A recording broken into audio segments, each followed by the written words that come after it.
Hi guys, it's me, Joseph Anderson again, and for this video that I will be dedicating to the end of the year in 2025, I shall be continuing my tradition of discussing a movie within the Vacation franchise. In this case, I shall be talking about the 2015 reboot or continuation of the franchise, simply called Vacation, of 2015. Now, the reason why I decided to do that every year, starting with the Christmas Vacation and then the Vegas Vacation, is because most people, including school children and some people in the offices and politics and whatnot, have offered for vacation for the holidays, would include Christmas, New Year's, and other holy days of the calendar.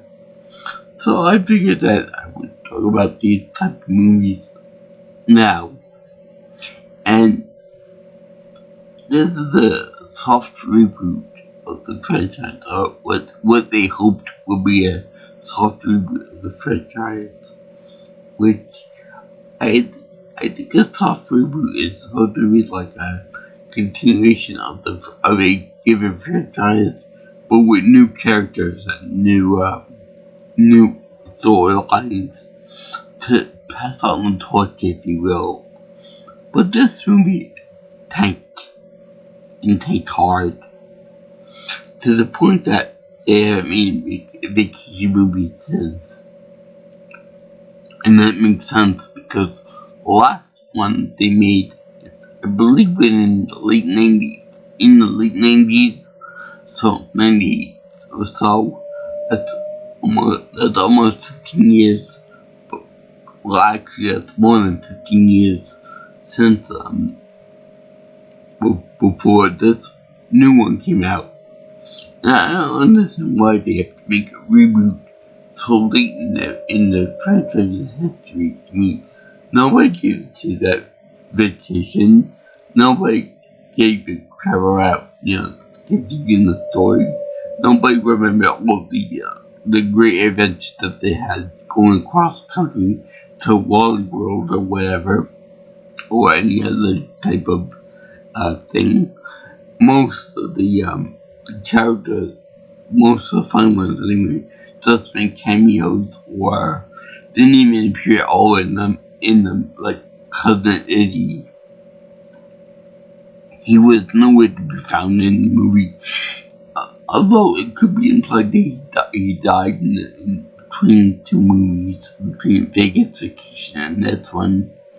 And yeah, he did that thing where they have different actors and actresses play the main cast characters, which I can agree with. I can see up to a point, but there's gotta be some kind of continuous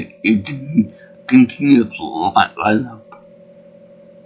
Also, for example, they could have done something better with the title rather than just call it Vacation. They could have called it Vacation, a New Generation, or Vacation, the quest for more money. That would have been acceptable, I think. But now they had to go lazy. They had to do 2015. This is the defining vacation movie. So, as you can tell, I thought going into this movie that I would absolutely hate it. And you know what? I was completely wrong. I liked it. Not love it, but I liked it. Because was very cynical on more modern technology and more modern things. It actually made me chuckle a little bit on some parts of it. And I am happy to announce that they finally do get to Water Worlds. But they do have the cameo of the two most nicest people in the whole wide world. That being Chevy Chase and Beverly D'Angelo. Now, that's all clean to make. But I know for a fact that those people are real assholes. I'll join this up at the end of the video too. That's why I believe that. So, this movie is basically the people that want to get to Waterworld, and it follows Russ, Audrey, and that little offspring bunch, and their wives, and Russ's wife too. Now, it's very weird that these are grown people, and they just don't have a family vacation together. I find that very, very strange and very odd. That, again, I understand them doing it because the parents want to do it together, and that they want to, share any events stuff, going cross country and stuff. Oh, I like going cross country too, going to Florida, Louisiana. Assuming that we don't get getting very sick on the way back, which really did happen to me, by the way. And it almost cost my father his life, too, on top of that. But in any case, I like cross-country trips. But, they wanted to share any adventures of it. And, they wanted to enjoy themselves like the good old days of going cross country. But the funny is that rather than getting a car that they know they can make the journey, they go for an electric hybrid car. And let me tell you, it's pretty funny. The little digs at modern technology are actually pretty funny because I find it interesting that as someone that wanted to get a hybrid or electric car for myself one day, to actually see them with the little pitfalls of getting electric or hybrid vehicles, just fascinating. Because they made something that was so hyper cool, it was so it would say so cost, would say be real cool, real quiet, very nice and futuristic and green energy and all that stuff. But but it's a big pain in the ass. Because I like the way they can make fun of the fuel pump system and that it was always a pain in the ass to get the connect it and disconnect it and take it out of the holder in the car itself. And it was a big pain in the ass and big dig then. Now, they actually have it when everything goes to shit. They end up going to the parents, Clark and Beverly D'Angelo's character, and they get the car, the old station wagon back. I'm like, oh yeah, give me that car back. Yeah, I love it. Even though it took a road beating in the first movie, which I might cover next year. But anyway, they also have Chris Hemsworth in the movie too, and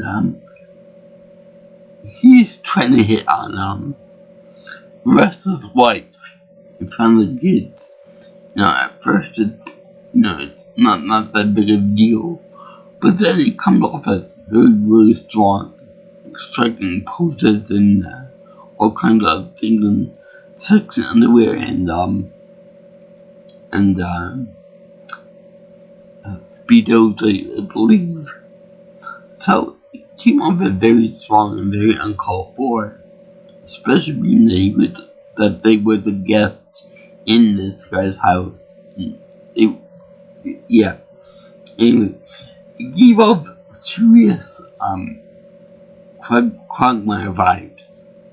It's like you could get any more perverted unless the guy went giggity and he was constantly rubbing a bottom on the woman and everything else, played by, I think it was Christina Applegate. So anyway, I didn't like that. It was too close to home, if you will. Too realistic, at least Quagmire did it. He's a cartoon character. Exaggerated. He can do whatever he wants to. He's a cartoon character. Even though he did very creepy and disturbing things, it was still very eerie to see in real life.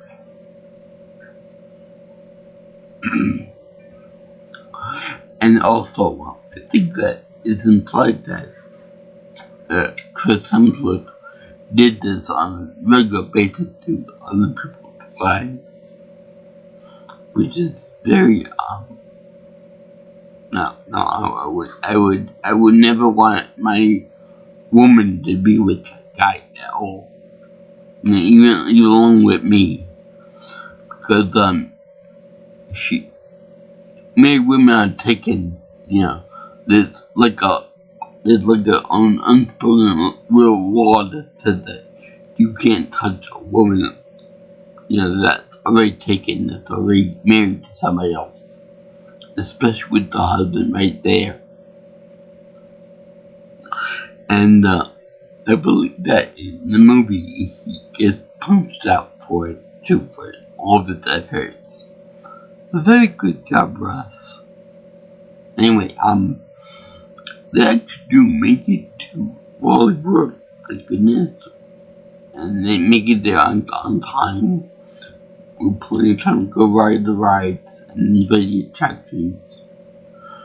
Anyway, when you go to the rides are like on a last call basis. So they're close to the end of when the park closes and when it's time to clear out. Which I never heard that thing before, but whatever, I guess it's a day park. So anyway, the people there are there's a family that goes on before them. So the mother and Russell, we got here first. We've been traveling for however many thousands of miles. Can we get in first? And we're here first. And he said, nope, sorry, Chuck, you're out of luck. So that's what kind of sets up the mother. Because I think that they're picking on the kids or something like that too. So never mess with my mother's kids. So when she starts going with the fake fighting noises, which I always hate because it's kind of childish and wrong. But then she gets involved like that, and then Max gets involved in that, and they actually do fight the family for it, and they chase them off until they go on the ride, and then they puke on the ride too, get nauseous and everything else. I find really funny. So I think they also get arrested for it too, for their efforts, because the people called the cops on them. So anyway, the kitchen's ruined, and so is the franchise, because it's been 10 years since they made the movie. They made that movie. So anyway, I don't think I make anything else out of it, because the movie kind of was crappy, which is unfortunate. Anyway, I want to talk to you about what I think that Beverly D'Angelo and Chevy Chase are not just assholes. Now, I've always heard that Chevy Chase was very difficult to work with. He was annoying, loud, obnoxious, too many fonts and all that stuff. But I took it up to being like a Hollywood hype. Somebody is they're notorious for giving bad marks to each other. Rumor trains and all that stuff. So I thought that that it wouldn't be that bad. He's not really that bad in real life. But then I got a notice on my Instagram or something that said that if you go to this Comic-Con in I think Rhode Island or something like that, you meet Chevy Chase and Beverly D'Angelo. So I'm like, okay, that sounds nice. I'm a fan of them and all of that. But then I saw on their names and pictures that if you want them to sign your stuff, it'll be $104 each. With no chances of personalization. To my biggest fan, Joe, and or to my favorite person. Thanks for watching movies, something like that. How you doing? Blah blah blah, and thanks for watching my stuff. Normal things. So I remember that when I went to my the Comic-Con in New York City this year, I went to Mina Lynn, and she charged me $8 a piece for my Mortal DVD and my Marvel Legends of S.H.I.E.L.D. Season 1 DVD thing. So that was really expensive. But she did give the option of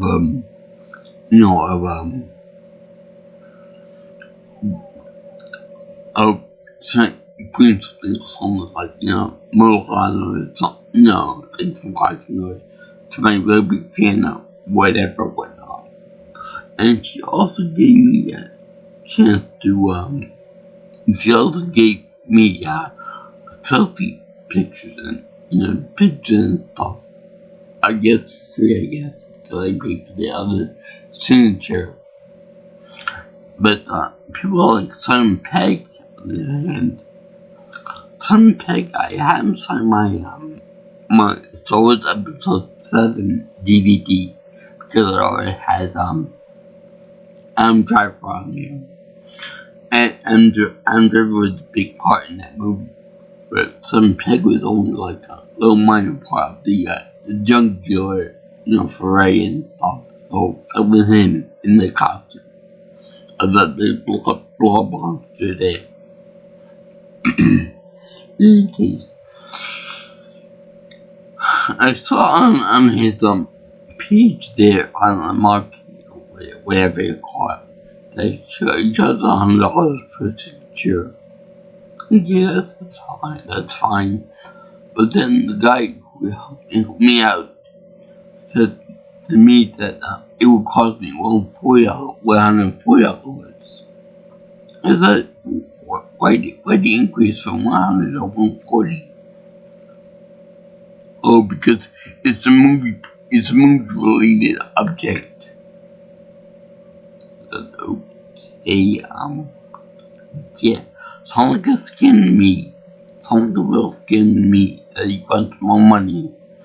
I could see if it was like something like a movie prop or something from the actual that they used in the movie or something. But the DVD, that's not common. Anybody can buy that. So I ended up paying $140 for that. And I think he wrote something special on it. Made a floating US, something along those lines. Anyway, I think me and Wayne also did like a special additive on the end of it too, on her signature. But in any case, they did something special for the fans. They knew that the fans were there for them. And I got a nice picture with Mike Coulter arm wrestling him. And it was real cool. Because he knew that I asked him if I could arm wrestle, even though there were no touching or no gift giving to the celebrities. Because they might be poisoned or tainted or whatever. Anyway, when it comes to Billy D'Angelo and Chevy Chase, I know that Chevy Chase at least was known for the vacation movies, as well as Caddyshack, Man of the House, and a bunch of other stuff too. I can't think of them off the top of my head, so he got a little star power behind him. But Billy D'Angelo, I can't think of a single movie besides the vacation films that she was in. So to demand $104 for the signature without any type of customization, just uncalled for, in my opinion. Same with Chevy Chase, but he got some knowledge, some experience to go with it too.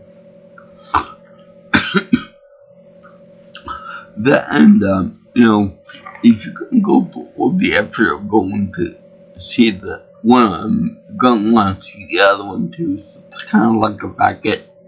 So you're gonna have to pay for both the teachers and whatnot.